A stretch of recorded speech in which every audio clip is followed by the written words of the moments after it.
This episode of Climactic was recorded on the traditional lands of the Wurundjeri people of the Kulin Nation, whose sovereignty was never ceded.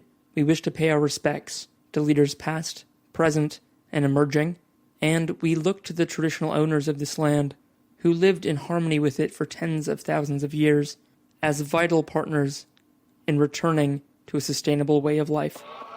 There are dire warnings that New South Wales will be hit by increasingly extreme weather. 2015 was the hottest year since climate records began. Your show this July was the single hottest month in recorded history. Australia sweltered through its hottest spring on record. Climate change is now affecting every country on every continent. It's the rate that's of great concern. And what do you put that rate down to? Oh, it's human activity. We have everything we need. Some still doubt that we have the will to act, but I say the will to act is itself a renewable resource.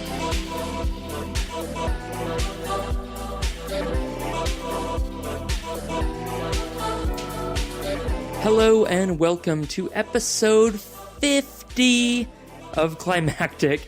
I'm your host, Mark Spencer, and today is something a bit special. We are now halfway to a century. If you're listening from Australia, you might be familiar with the cricket terminology. A century, hitting 100 runs, we are now at a half century, and it feels so good.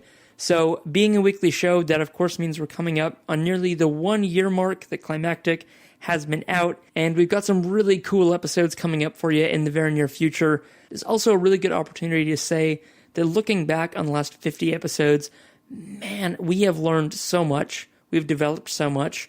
Thank you for being with us. If you've been with us from the beginning, if you've jumped on later, thank you for being here. Thank you for listening to this. This is just amazing. I know I'm speaking for both Rich and myself when I say that we, only in our wildest of dreams, would have thought we'd be here 50 episodes later, still making this show, to have on 3 new amazing hosts in Maxine, Georgia, and Bronwyn, to have an amazing producer in the form of Hazel. It's really, truly blowing our minds, and we're so humbled by it because there are now groups coming out of the woodwork to work with us, to help promote things, to collaborate with us, and we couldn't be more grateful for that. We really are, at heart, fans and just members of this community who were just trying to find a way to give back to the community, to be a part of it, and to leverage our skills, which, if you listen back to episode 1, you know we're very modest to begin with. And we've gotten to the point where we're at. We've got a lot more to learn going forward, but it's just amazing to be here, 50 episodes in, and to give you something special to sort of mark this event. This is an episode with Wiebe. Now, Wiebe is, as you can imagine, is not an Australian man. He is Dutch, and he did something really, really cool. He left Amsterdam 3 years ago in an electric car and never went back. He's been traveling around the world on just a hope and a prayer and a battery pack, and he's been relying on the generosity of people in countries and communities all around the world. He's been through 33 countries on this journey that he left on to eventually get to Australia. Sydney was his end goal. I don't know why it was Sydney and not Melbourne. Sorry, Sydney listeners. I just got to get it in there. But I did manage to catch up with Wiebe in Melbourne, and in just a couple of short weeks after you're hearing this, so I think it's mid-April, Wiebe will be arriving in Sydney for the culmination of this amazing trip. Now, I know you're going to get a lot out of this, but it's also a bit of a nice palate cleanser, honestly, from the content of the last 50 episodes, which I'm really proud of. I've learned so much from, but I'd be the first to admit, it's been heavy stuff. You know, we're grappling with the climate crisis. We're grappling with that sense of sort of existential dread these times we live in evokes in us, people who are aware of the reality of the crisis and trying to do something, anything about it, or just even to cope with it. Luckily, this episode is a lot more about one epic road trip with a great mission to show that EVs, electric vehicles, are not only possible and practical, but fun, and you can have adventures in them, and range anxiety is nothing more than a figment of the imagination. And I think it does it. I got really excited by this. I can't wait to, in the near future, potentially have an EV of my own and get to drive guilt-free. But in saying that, we will get into life cycle analysis of cars later on down the track. We will look at their sustainability. And there is a couple really good videos, actually, that I found online that you can check out in the show notes to get into that side, which I understand if you're going to be listening to this episode about electric vehicles and we're talking about how great they are, there will be a fair few of you out there who, like me, would be like, well, what about the flip side? How sustainable are they really? So there are a couple resources in the show notes that get into that.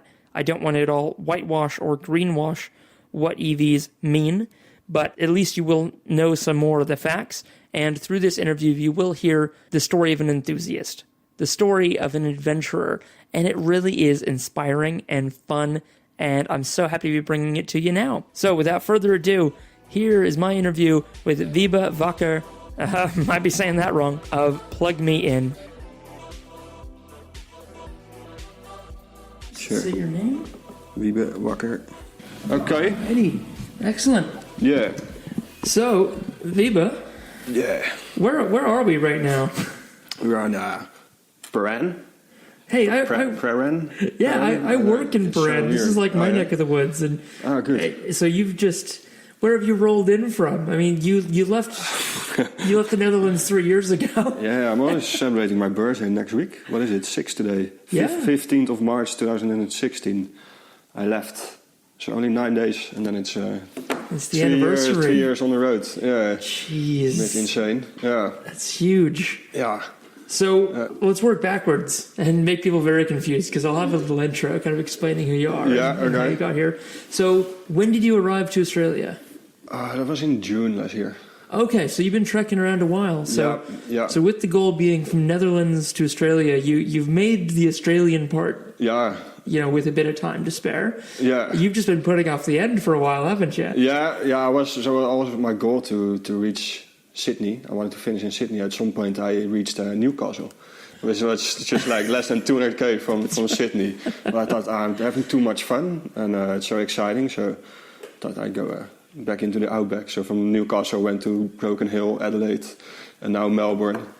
So I've been like looping around Sydney for a while. But now the date is set for the arrival in Sydney. It's on April 7th. Mm-hmm. Got a beautiful location, just confirmed yesterday at Botanic Gardens, right on the edge with the Opera House, a nice view of the house, the bridge. Iconic as. And, it was insane. Like I was looking for an epic location, and I saw that, and then researched it will cost $22,000 to rent it for 1 day.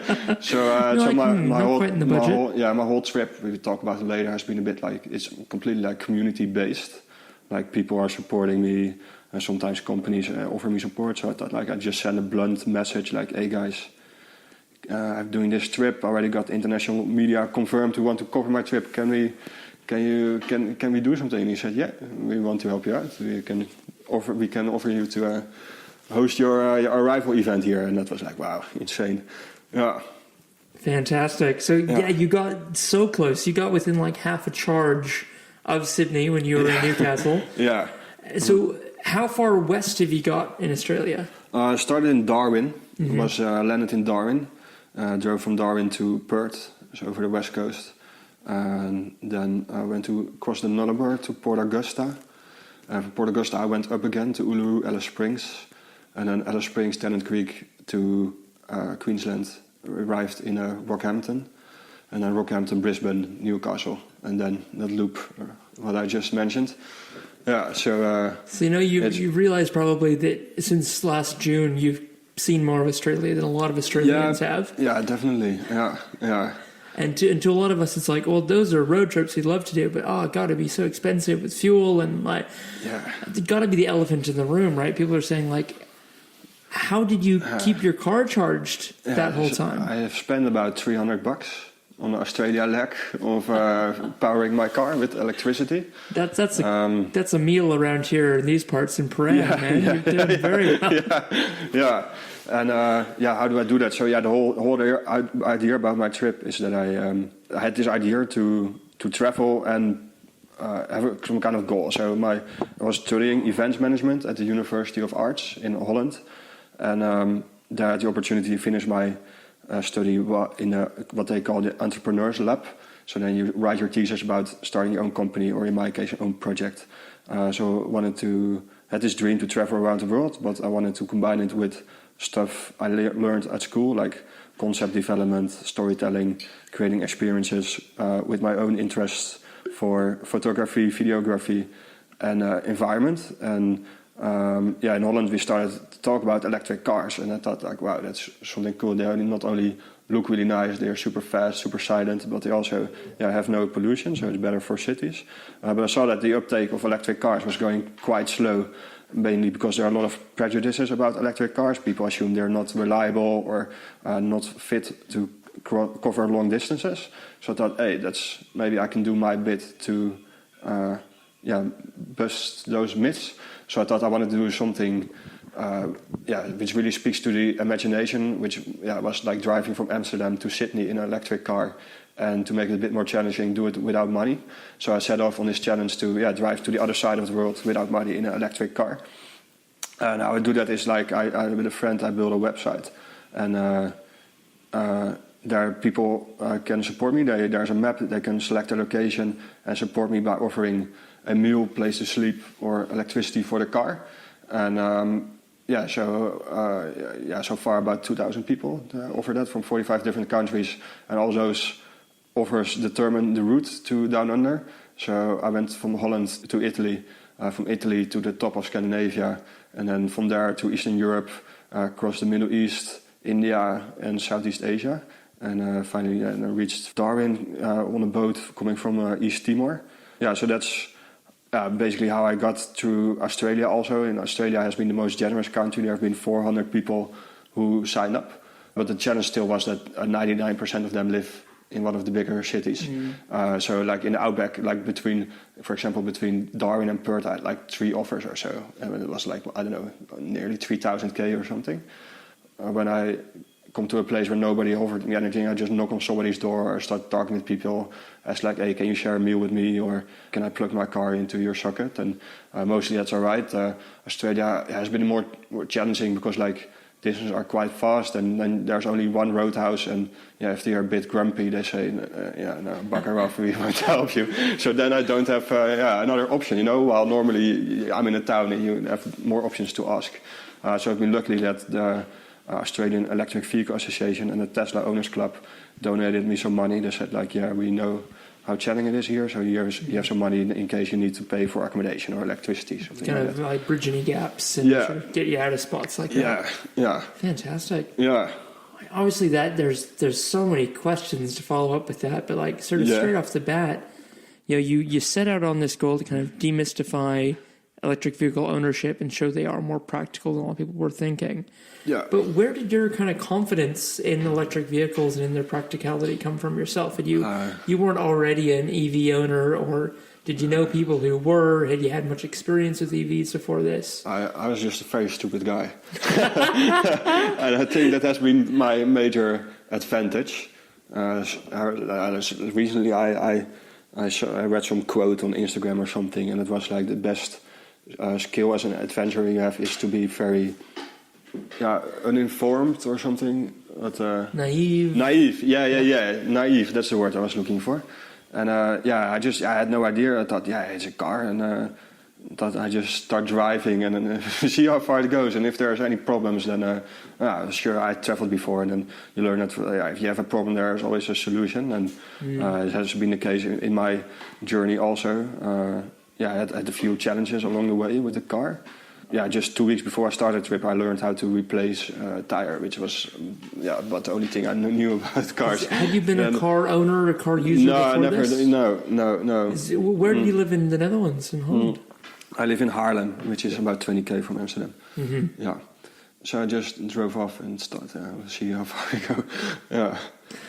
Amazing. So there's a lot about the car I'm really curious about, but I think we can sort of go out the front a bit and have a chat about it. But sort of straight off the bat, where did the car come from? How did you come into possession of this?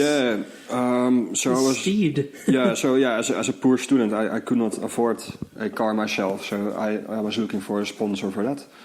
First contacted all kinds of car manufacturers who had produced electric vehicles, and a few were interested, but in the end it didn't work out. So then I thought I need some sponsors so I can afford a second-hand Nissan Leaf or something. And so I contacted all kind of companies and asked them if they were interested to sponsor. And one of the first I called was Bundles, which is a pay-per-use laundry idea. So it's like circular laundry. So they provide washing machines, and you don't pay for the machine, but you pay every time you use it. So you pay for the service and not for owning it, and they keep the maintenance and everything. So I explained to this guy what I was planning to do, and I asked him if he was interested to sponsor that, and he said, well, I don't have money, but I have an electric car.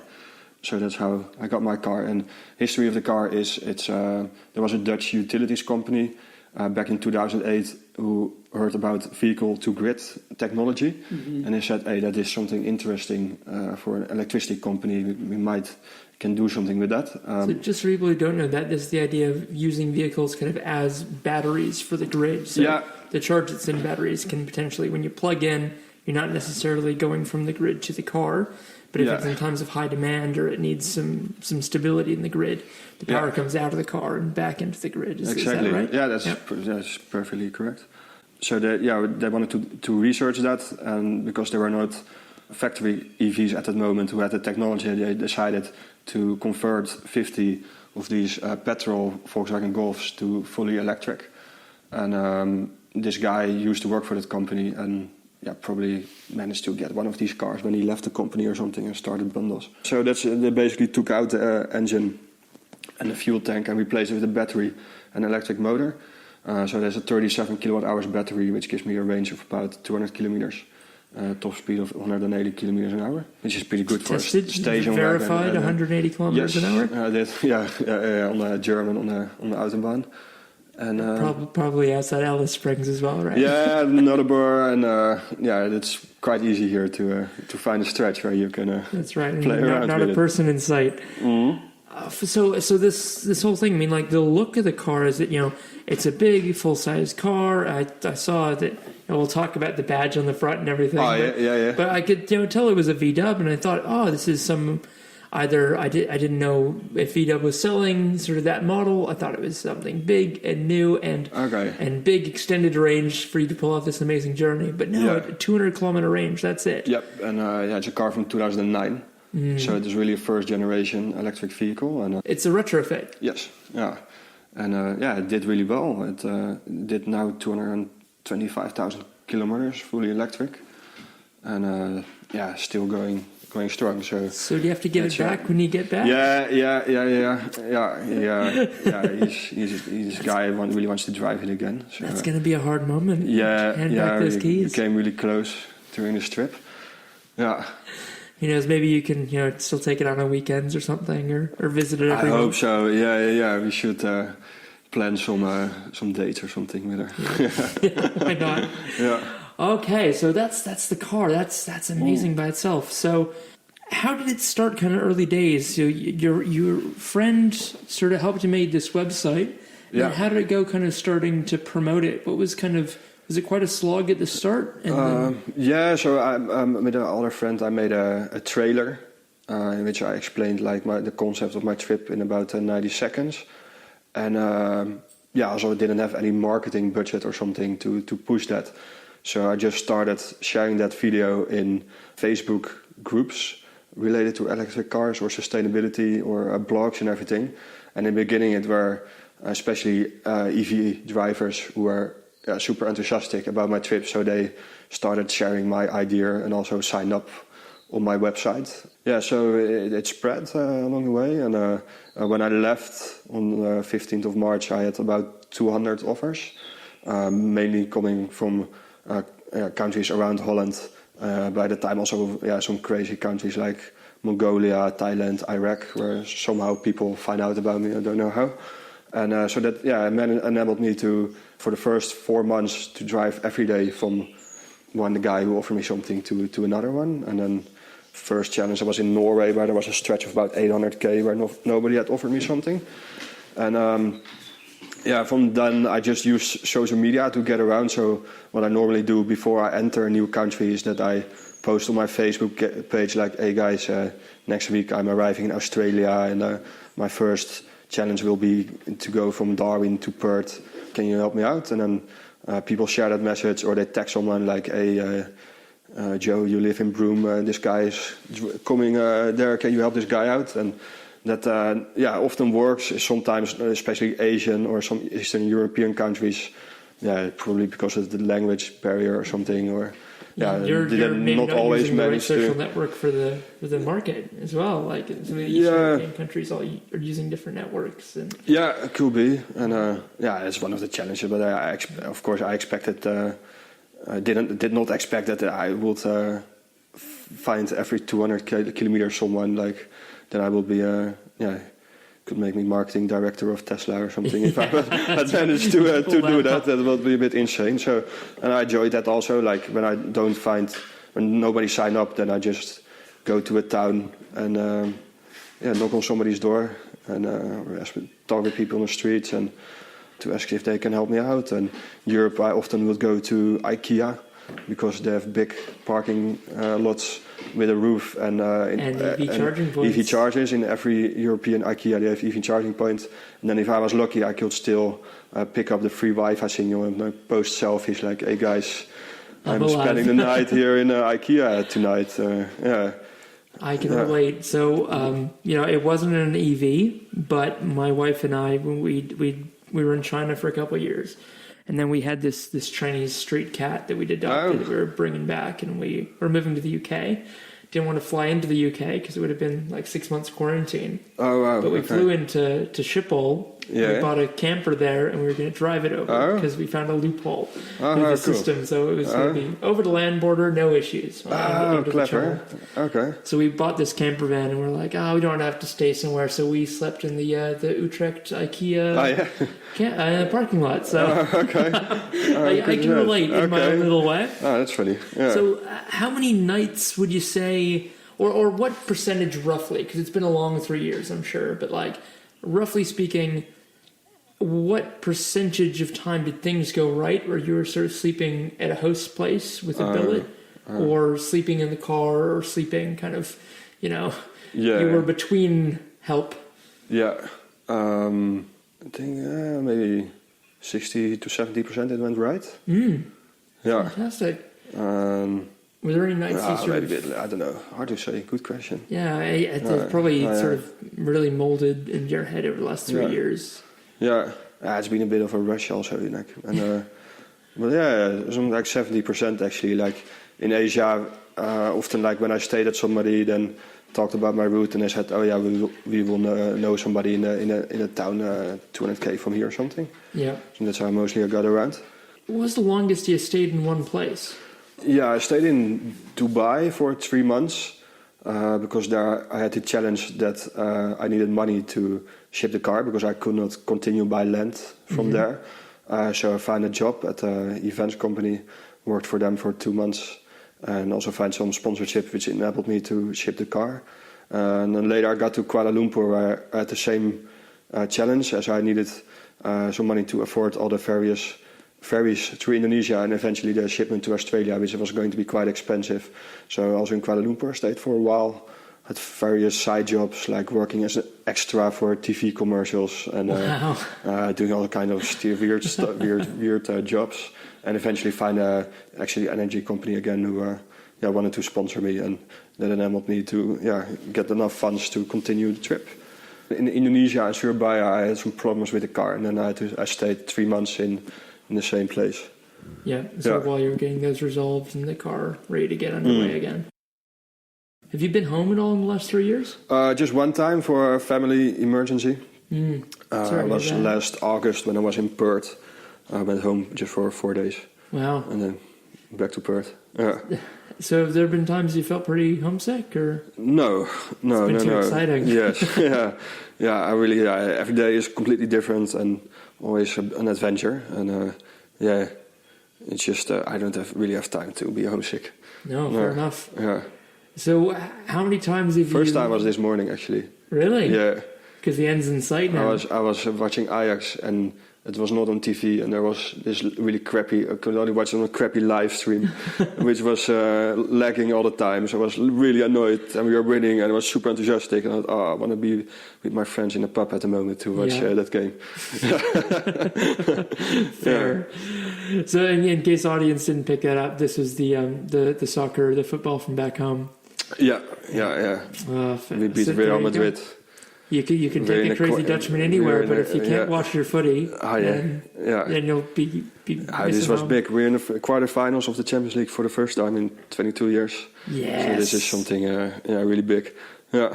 Fantastic. Yeah. All right. So, God, what a trip. How many times or how often do you find yourself in a place you're like, yeah, I could live here? Or are you pretty happy to move on to the next place? Yeah, only happened in Australia, I think. So the only other place where I could live besides Holland would be Australia. I love Asia. I found Asia fascinating, but for a trip I could not settle down there, I think. Yeah. And so then, Australia is culture-wise very similar to what we're used to in Europe. Yeah. And then, but it's a bit nicer here. Yeah. It is, and it's funny you say that because it's like so many Australians that have this like fantasy of like, when I'm a bit older, I'll go to one of the islands of Indonesia. I'll go start a bar in Bali or something. And, the grass is greener for them on that side. Yeah. But Bali is a bit of a little Australia. Yeah, very much colonized it. It's even a Vegemite over there. It's crazy. You imported rat poison to Indonesia. Oh, it's good road tar.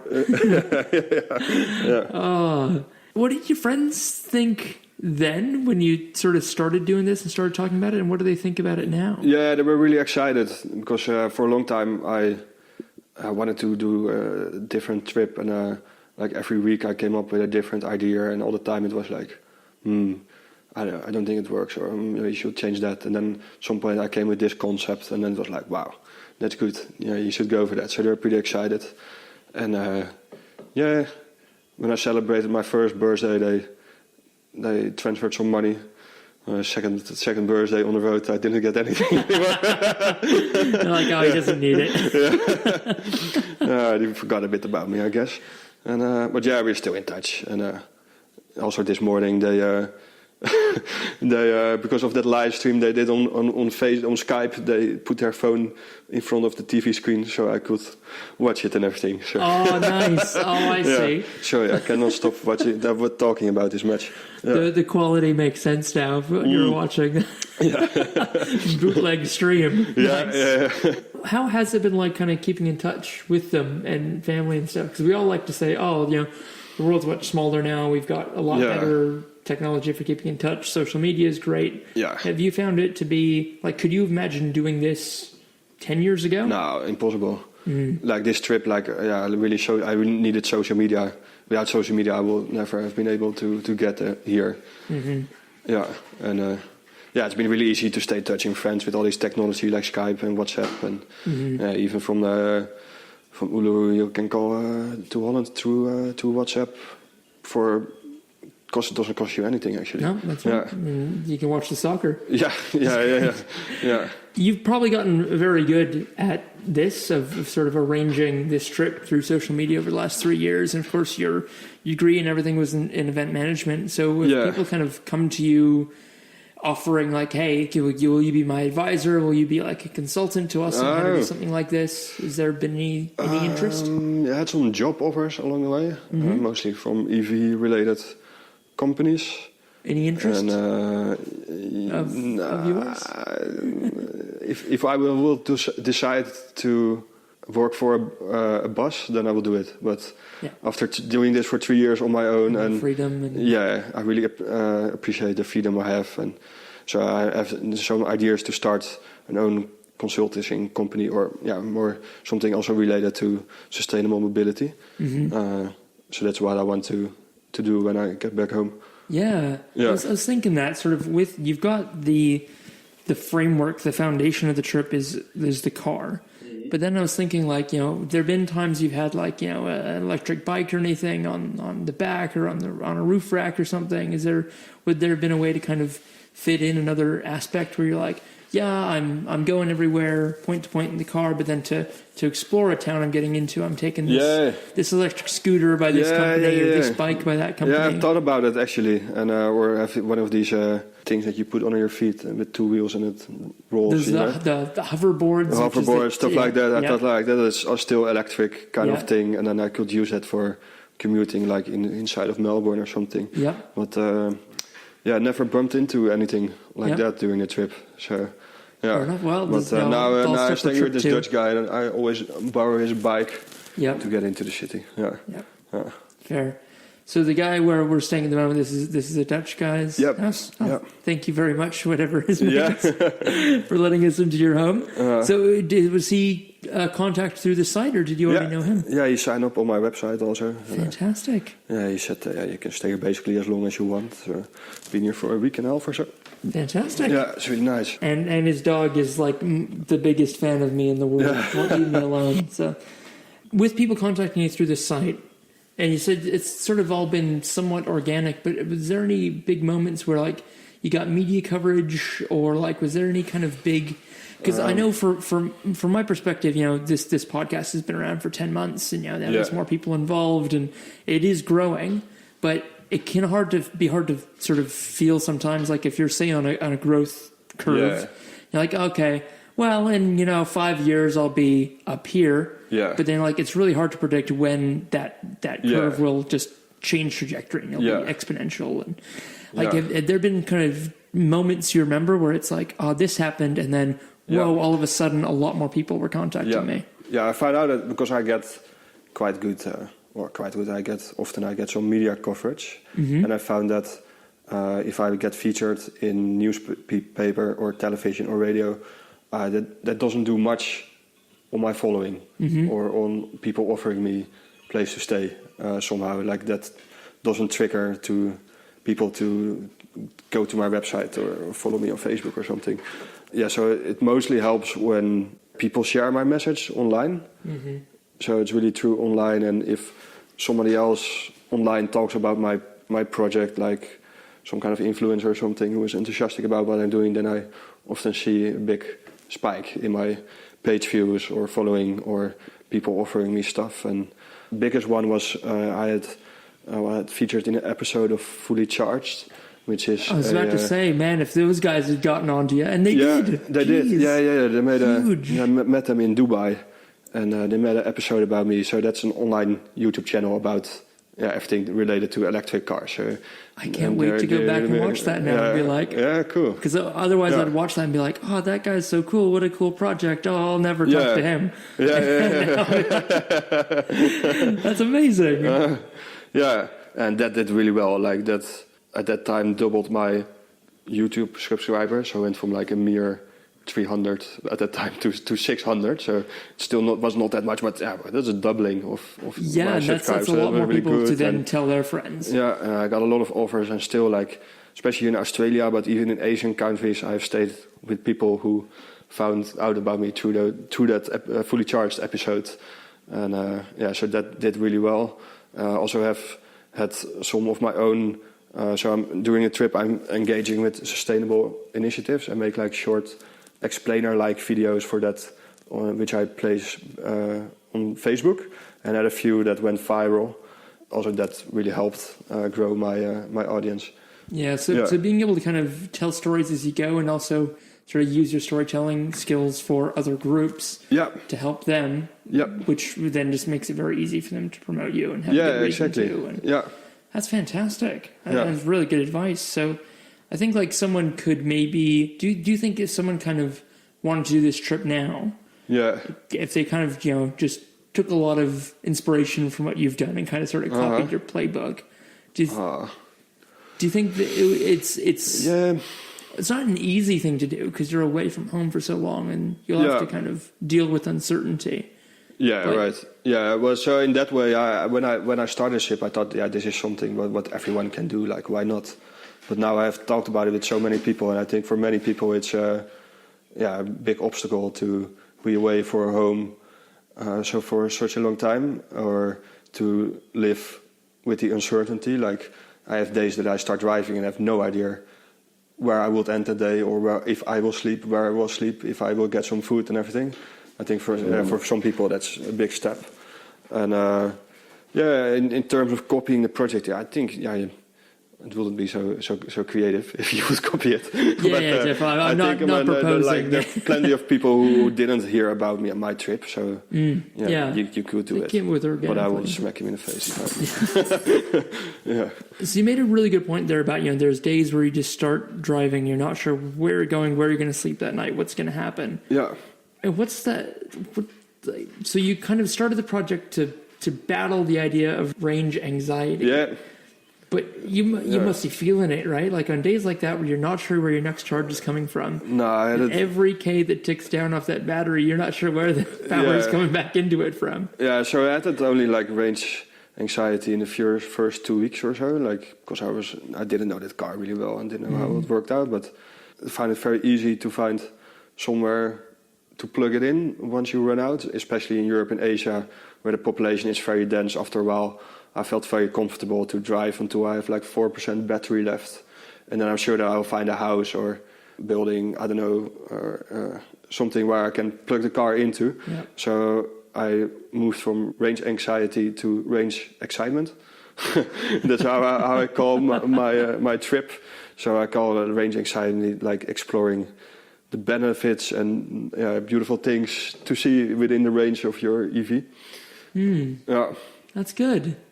And you can't drive longer than sort of 2 hours at highway speeds at a stretch anyway. Yeah. So you don't really get sick of driving. You don't sit down at your driver's seat and know that, okay, I'm going to drive for the next 6 hours, because you can't. Yeah. I did in Australia, because the distance were so fast, and like in the South Australian part, it's beautiful to drive there, but sometimes really boring because I just wake up in the morning at a roadhouse and then drive to the next roadhouse, and then I have to stay there overnight so I can in the morning go to the next roadhouse and everything. So then you see like only a few roadhouses in a week, while other people just do that distance in 1 day. Yeah. So that's sometimes a bit like wish I could go a bit faster. Yeah. So that's just lack of infrastructure. Yep. I guess it's not really. Some people say like, you're promoting electric cars, but then you're showing that it goes so quick, slow. Mm-hmm. And then I always answer, that's not a problem with the car, but it's lack of infrastructure in this case. Yeah. So right. I think Australia needs to step up a little bit to make it more convenient for electric car drivers to go for long distances in Australia.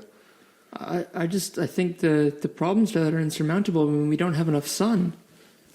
yeah, that's a big problem in Australia. Yeah. I mean, where is all this potential energy coming from? It's not falling down on us all the time. Yeah, it sucks. Yeah. If only it was available for free or something. Just solar highways everywhere. Yeah. Yikes. The potential is there, and I think you have done a really good job of showing that where the infrastructure is, it works amazingly already. Yeah. What were some of the best areas you found for sort of the infrastructure side?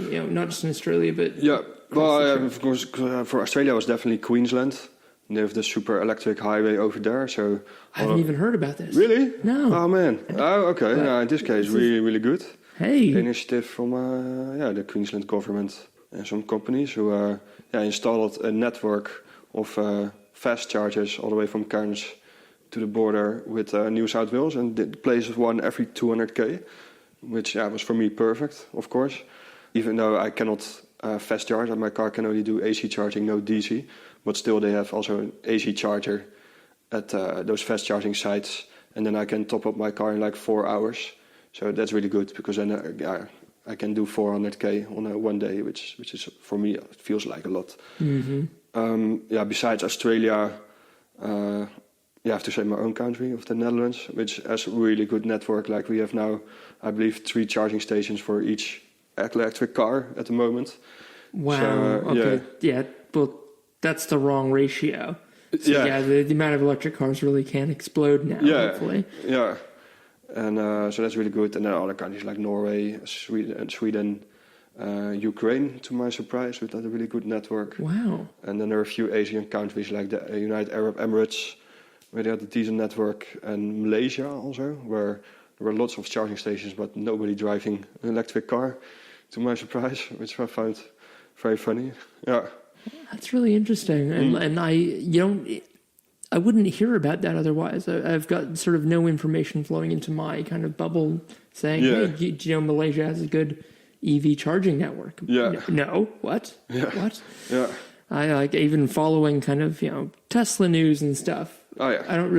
I haven't gone looking for like a breakdown of sort of EV sales by country. I know that, from spending time in China, that EVs like already in terms of personal mobility with e-bikes and everything is huge and amazing. But everyone just has plugs they put out their window of up to like a 7-story apartment. You just put a very long cord out your window and charge your bike down on the ground. Yeah, I have to do that. I do that often. I also have to charge my car. Yeah.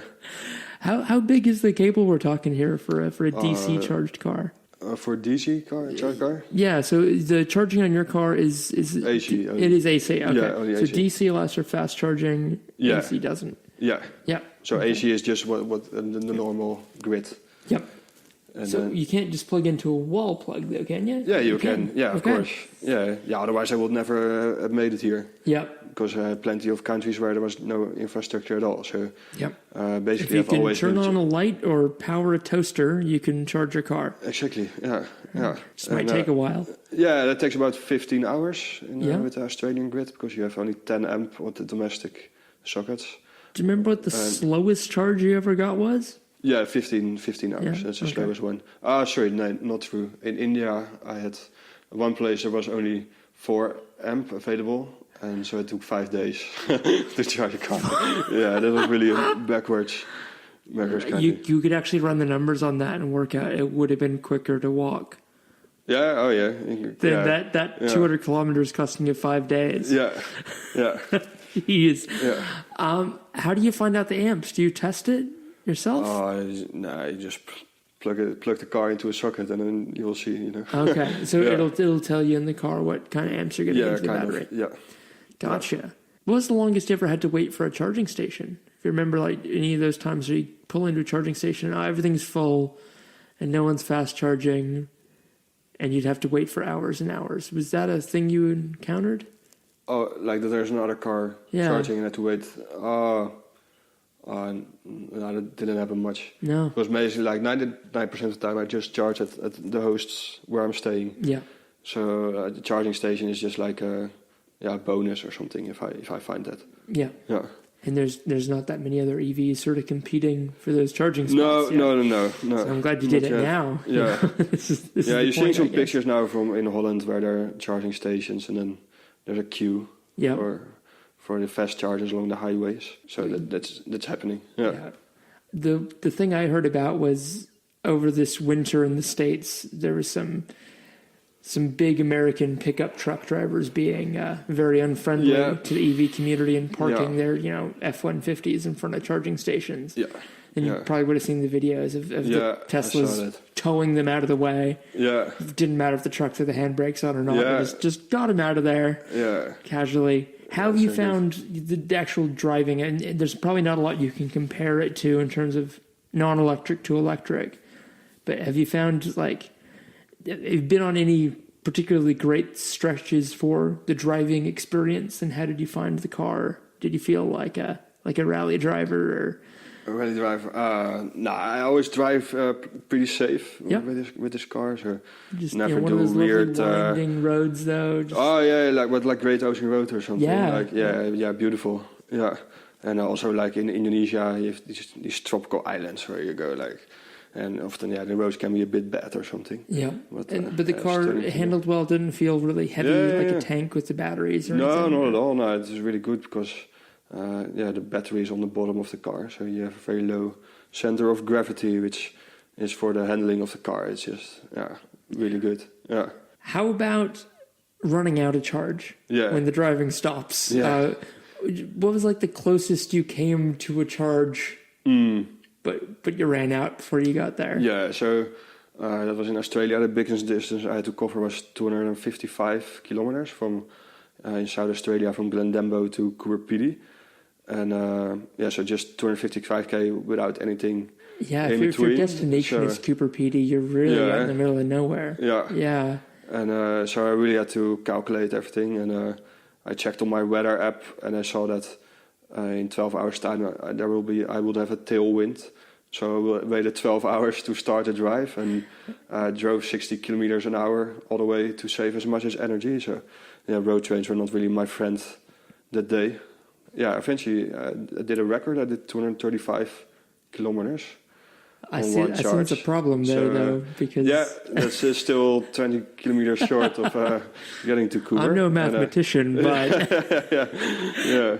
And so I ran out and I put on a lot of sunscreen.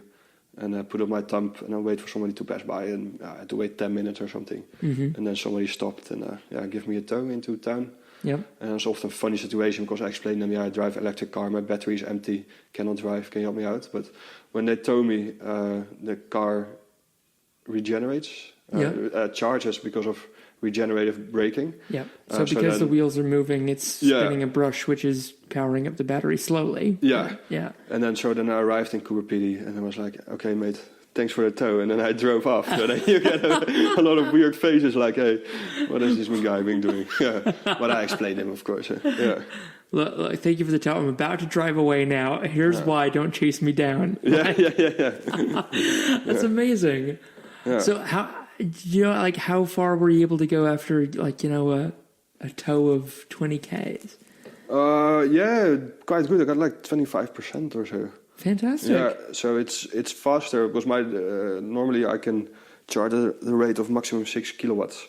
But this was like 13 or 14 or something. So that's really good. It's very effective. Yeah. So what else did you have to kind of do to maximize that range? Because that's amazing, getting 235 Ks out of, normally you're safe at 200. It's like operational range. So no heating, cooling, no fans and stuff. That turn off the AC, of course. Are things like radio and stereo and stuff? Is that so negligible to be not a factor? Doesn't matter. Yeah. Windows up for aerodynamics. I can do them up. So your windows up, no AC, Cooper Petty. Yeah.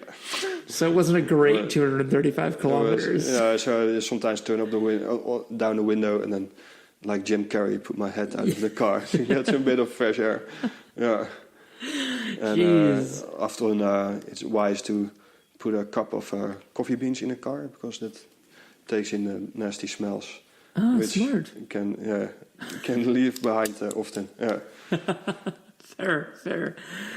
So I'd say maybe last question though, Wiebe, is something amazing on your kind of bio, and that you actually did a world first. You probably did several on this trip, but the one that especially grabbed me because I've just been watching some documentaries and seeing a lot about the country and like Top Gear and Anthony Bourdain and travel shows, which was you crossed Myanmar in an electric vehicle. Yeah. And you were the first electric vehicle to cross the country? Yeah. So what was that like? Yeah. Like what were the looks you were getting, or what was that experience like? Actually, it was not only Myanmar which was the first. I was the first to cross Turkey, Iran, India, Myanmar, Malaysia and Indonesia in an electric car. So five world records. It's a big portion of the world. Yeah.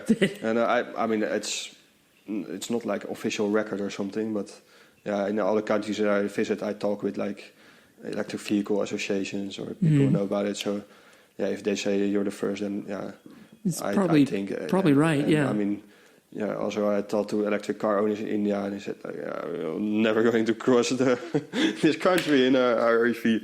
So I'm pretty sure I was one of the first, and it's nice. It feels a bit like pioneering and everything, and often the reactions you get from locals is quite interesting. Like, it's funny how they almost directly see the advantages. They all say like, "Oh, no pollution," or cheap or something. When I explain them about that, you just need to pay for electricity. Mm-hmm. Yeah. So, do you have the thought of when you go back to these countries in 20 years?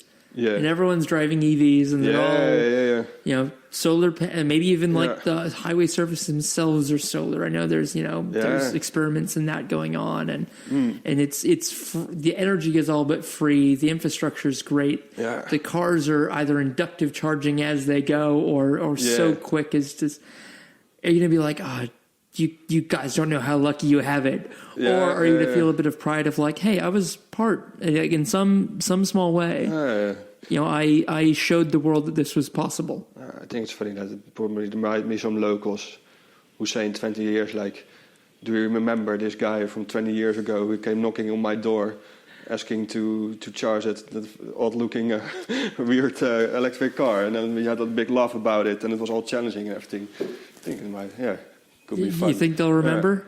No, I think they're probably, still like. It's really funny how, especially in Asia, there are some people who are just ask them something, and I just spoken with them like for 2 minutes, and then somehow found me on Facebook, and then still keep sending me messages or something. So for some people, I think that made an impact. Yeah, that's good. I know that if I'd known about this going on, like, I would have been so happy to host you, and I know it's something I would remember in 20 years' time. Okay, good. This is so cool. Yeah. Have you ever had sort of any passengers along with you for any of the stretches over the last 3 years? Not that many. Most of the time I've been Did no one ask? Because I would have totally been that kind of person to be like, dude, let me jump in with you, at least for 200K. I can catch the train back. Like, this is cool. Yeah, that I had, but also not that often, honestly. Yeah. In India, I had a journalist who drove with me from one side of the country to the other side. That was definitely the longest time I had somebody with me. Yeah, how long did that take? We're talking weeks? Yeah, 2 weeks or so. Yeah. And besides that, just some hitchhikers, although they're also like a dying breed. You don't see them often. No. In Australia, it's zero. In Australia, a few times I put out some requests, went to hostels, like offering ride from I asked that from Brook to Perth one time, and then nobody replied.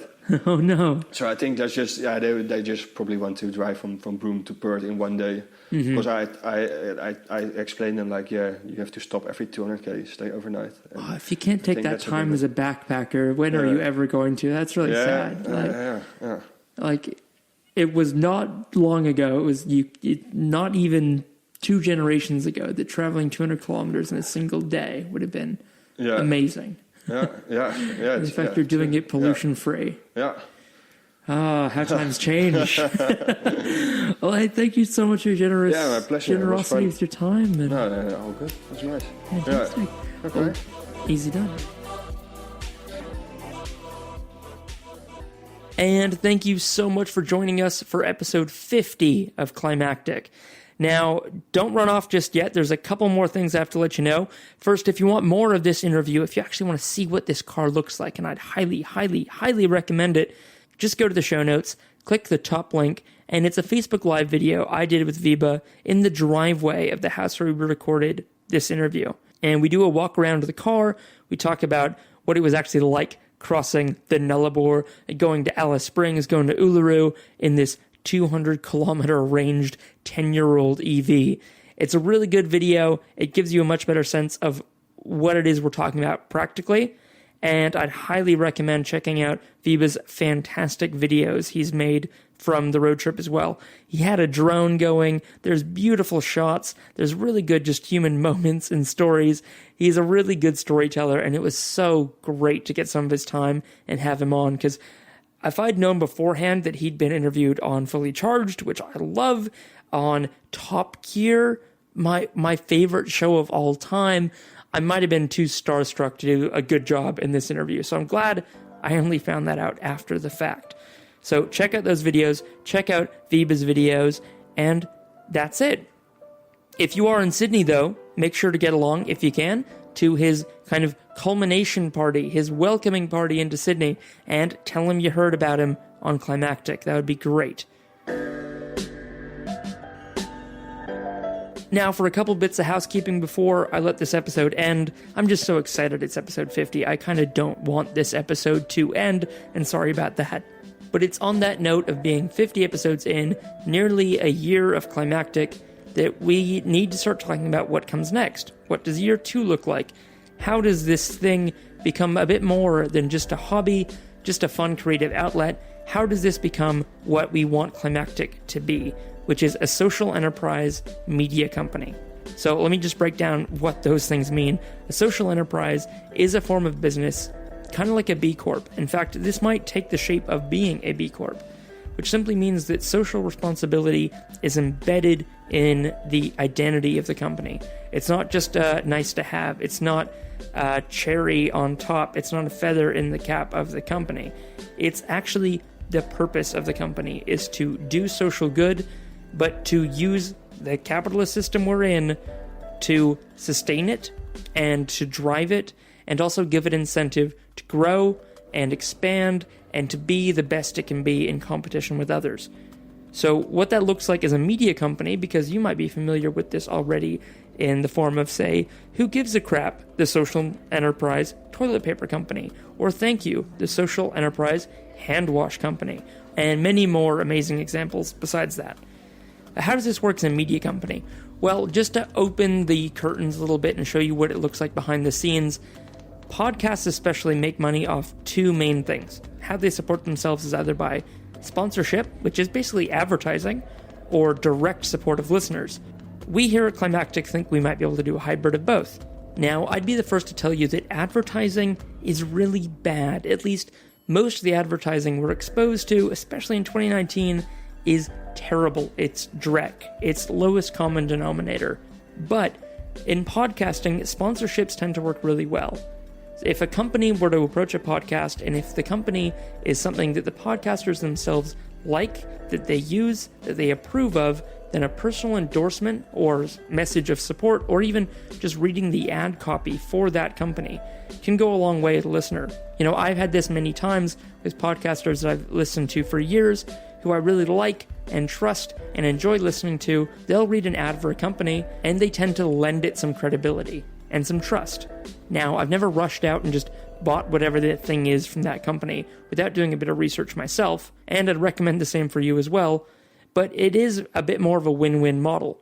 So while I'm not announcing right now that Climactic has sponsors, and you'll notice that this episode, just like every previous episode, is ad-free, I do want to let you know that we are looking at it.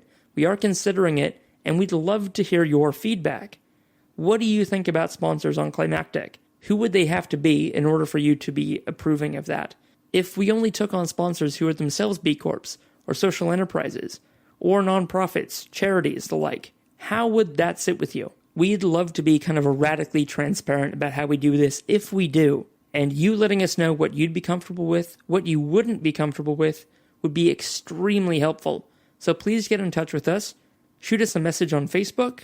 We're just at Climactic Show, or drop me an email, hello@climactic.fm. Now, there'll be some of you out there who don't want to hear ads at all, and I get you. If I could afford to donate directly to all of the podcasts I listen to, and that's well over 100, and support them directly, they would very kindly in return, at least most of them, they would give me an ad-free feed. So most of these podcasts are already running sponsors, but I can get around that and just hear the show by chipping in sometimes as little as $1 a month to them, usually on the platform Patreon, which makes it really easy. Now, again, in the interest of full disclosure, I have been talking to Pausable, they're Australia's version of Patreon, about if they would be the right platform to allow us to take direct support from you. Yes, you, the listener, if you like what we're doing here. If we could allow you to chuck in, say, $1 a month, or $5 a month, or $3 a month, or, for whatever reason, $3.79 a month, in order to have an ad-free show, in order to have access to potentially bonus episodes, which could take the form of live streams, it could take the form of extra interviews that I'm doing around town that otherwise might not make it into the feed, not because they're not good enough, but because there's simply too much content to really get out there. If you've been listening to Climactic from the beginning, or again, only jumped on recently, and have checked out our bonus episodes, thank you. Because those bonus episodes, even though I love them and I think they're just as good as our main show every week, they do tend to get only about half the listenership. So I get the sense that if one episode of Climactic a week is enough for you, that's fine. But if you love what we're doing and want to hear everything, then we really want to give you more. But we don't want to start putting out one main show and, say, 2 bonuses a week if they're not really going to get the listenership. Because I don't think that's really fair on the special guests we've got on those bonus episodes. So there's no conclusion here, and I'm sorry if I'm having a bit of a ramble, but I just wanted to really open up about what we're doing, commit an act of radical transparency, and really invite you into the conversation. I'd love to hear what you think. I'd love to hear what you'd be comfortable with. I'd love to hear what your experiences of past shows have been that you've loved, and if the way that they've decided to go about trying to support themselves was good or bad, any wins or fails, any lessons we could learn from would be greatly appreciated. All right, that's enough about that. That's more than enough. But with year 2 starting very soon, in just a couple of weeks, you will hear more about this coming soon. So now's the time to get in your feedback, thoughts, and opinions. I'd greatly appreciate it. And finally, it's my pleasure to announce we have a new collaboration. Shortly, as soon as I'm finished speaking, you'll hear the credits for the show, and you'll hear under those credits a piece of work from the General Assembly. Now, this is the band led by Matt Wicking, who's kind of a local legend here in Melbourne and across Australia in the climate community. He's been a facilitator at the Centre for Sustainable Leadership, an artist creating amazing pieces that really help us grapple with the life and times that we're living now in the Anthropocene. And he's an amazing musician. So it's with so much gratitude that I'm able to tell you that the music playing under our credits is a piece from the General Assembly, the band led by Matt Wicking. If you want to learn more about the band and Matt's other projects, just check out the show notes. I would highly recommend checking it out, especially his recent stage performance, Lost at Sea. Honestly, it will carry you away. And we are so happy to get to work with an artist of Matt's caliber. And so, there it is. That's what's been going on with us. This has been episode 50. Wow! Thank you so much for joining us today. Thank you for joining us before. And just finally, just to get this out there, we've recently passed 20,000 downloads, which blows my mind because I'm from a town with less than 20,000 people. And most weeks, I can't even imagine the amount of you tuning in all together in one room, much less 20,000 people listening to Climactic. Thank you all so much for being part of that, and let's go forward together and create something really, really amazing. I've been your host, Mark Spencer, and you've been listening to Climactic, the podcast for our climactic times. Thank you, be well, and take care of each other.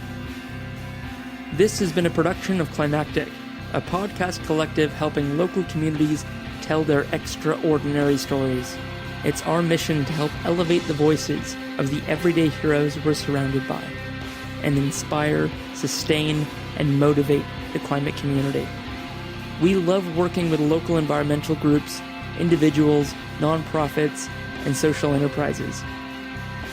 So if you've got a story to tell, please just get in touch.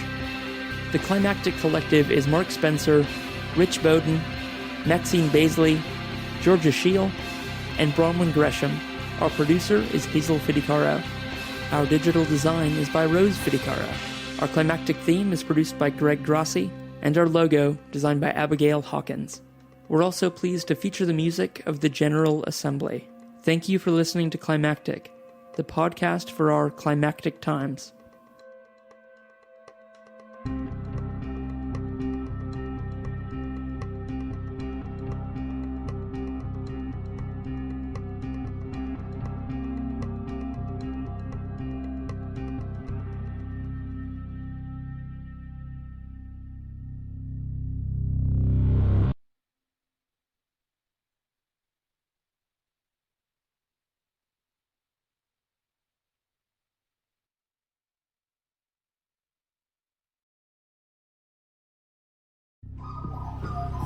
The Climactic Collective.